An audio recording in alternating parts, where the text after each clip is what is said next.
नहीं जो उसके जिक्र को मिटा सकता हो। जो लोग अल्लाह के जाकिर हो जाते हैं, अल्लाह उन्हें अपने इनाम में मशहूर फरमा देता है। मतलब जो दिन और रात सिर्फ अल्लाह का जिक्र करते रहते हैं, जो दिन और रात सिर्फ अल्लाह की याद तो फिर अल्लाह उन्हें अपनी याद में मशगूल रहने का सिला भी देता है, इनाम भी देता है कि उनका जिक्र तमाम अवामुन्नास के दिलों में क़यामत तक ज़ाकिर कर देता है। मतलब तमाम अवामुन्नास को उनका मशगूल बना देता है। और फिर अल्लाह रब्बुल इज़्ज़त कुरान पाक में इरशाद फरमाता है कि या अय्युहल्लज़ीना आमनू ज़कुरुल्लाह ज़िक्रन कसीरा वज़कुरूनी अज़कुरकुम। मुझे याद करो, मैं तुम्हें याद किया करूंगा। सुभान अल्लाह। मेरा जिक्र किया करो, मैं तुम्हारा जिक्र किया करूंगा। सुभान अल्लाह। और हर अमल साले का एक अजर है। कोई अमल साले खाली अजर नहीं होता। कोई भी इंसान कोई भी अमल करता है, हर अमल का उसे कोई ना कोई अजर जरूर मिलता है और अजर मुतअय्यन कर दिया जाता है। किसी का कोई अजर होता है, किसी का कोई अजर होता है। कोई अल्लाह रब्बुल इज़्ज़त की याद में मशगूल रहने वाला होता है, कोई हर वक्त अल्लाह के हमदो सना बयान करने वाला होता है, कोई हर वक्त अल्लाह के नबियों की हमदो सना बयान करने वाला होता है, कोई हर वक्त अल्लाह के वलियों की हमदो सना बयान करने वाला होता है। उसको उसके हिसाब से अल्लाह रब्बुल इज़्ज़त उसका अजर अदा कर देता है और उसका कोई मुतअय्यन नहीं, उसका अजर मुतअय्यन नहीं किया जाता। किसी भी इंसान का अजर अल्लाह के यहाँ मुतअय्यन नहीं किया जाता और उसका जिक्र जो अल्लाह ने मुतअय्यन किया कि जो मेरा जिक्र करता है मैं उसका जिक्र करता हूँ।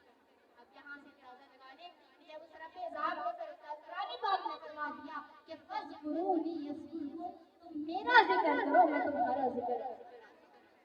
बंदे का जिक्र करना ये उसका अमल है और अल्लाह बंदे का जिक्र करता है। बंदा तो रब का जिक्र करता है, हमें भी दिन में 5 मरतबा मौका मिलता है कि हम उठते हैं उस रब के जिक्र के लिए जाते हैं।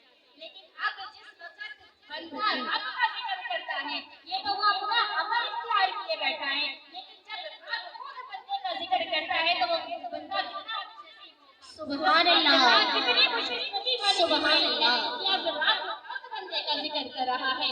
ये दुनिया दारुल जज़ा नहीं है, ये दुनिया जज़ा का घर नहीं, अमल है। दारुल जज़ा मौत के बाद शुरू होती है, दारुल जज़ा आखिरत है। अब वो बंदा जो दारुल अमल में जिसने सारी जिंदगी अल्लाह के जिक्र में बसर कर दी और कभी भी अल्लाह का जिक्र मुनक़िता न किया, उसकी जुबान पे भी जिक्र रहा, उसके जिस्म का एक एक उज़ू हर वक्त अल्लाह के जिक्र में मशगूल रहा, उसका कल्ब भी ज़ाकिर रहा, उसकी रूह भी ज़ाकिर रही, उसका सिर भी ज़ाकिर रहा, उसका बातिन भी ज़ाकिर रहा, उसका नफ्स भी ज़ाकिर रहा, ज़्यादा उम्र अल्लाह के जिक्र में मशगूल रहा और उसने अपनी बसात पर इतनी हद कर दी। तो जब उसको अल्लाह की तरफ से जज़ा दी जाएगी, अब वो जज़ा कितनी प्यारी होगी। सुभान अल्लाह। अपनी बसात के मुताबिक बंदा रब का जिक्र करता रहा, अपनी बसात के मुताबिक। सुभान अल्लाह। जिस वक्त रब उस बंदे का जिक्र करेगा तो वो अपनी बसात के मुताबिक। सुभान अल्लाह, सुभान अल्लाह।